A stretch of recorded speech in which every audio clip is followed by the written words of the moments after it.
இப்போ சரியாக விடிய கால 2:30 மணி இருக்கும். சாப்பிட போகிறோம். கிட்டத்தட்ட 20 வருடங்களுக்கு மேலே மக்கள் பணி செய்து வரும் ஆயங்குடி இளைஞர்கள் சகர உணவு ஏற்பாடு செய்திருந்தாங்க.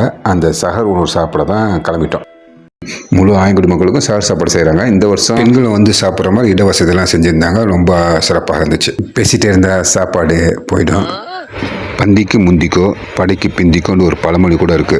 வாங்க பந்தியில் உட்காந்து சாப்பிட்டு முடிச்சுட்டு பேசுவோம். அந்த நபி பொன்முகத்தை கண்கள் தேடுதே, ஆவலின் காவலின் இதய வாடுதே. அந்த நபி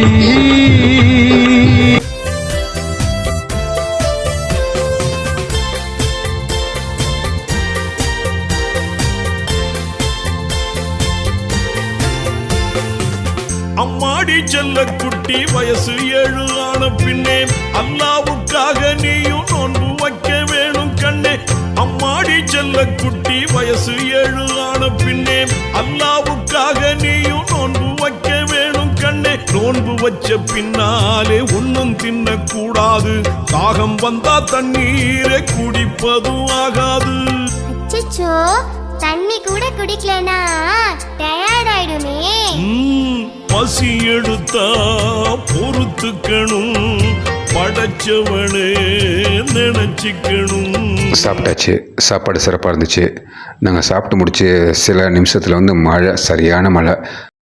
ஆயங்குடி இளைஞர்கள் பாவம் ரொம்ப சிரமப்பட்டாங்க. எவ்வளோ மழை பெஞ்சாலும் புன்முகத்தோட வந்தவங்களை உபசரித்ததெல்லாம் ரொம்ப சிறப்பாக இருந்துச்சு. நிகழ்ச்சியாக இருந்துச்சு.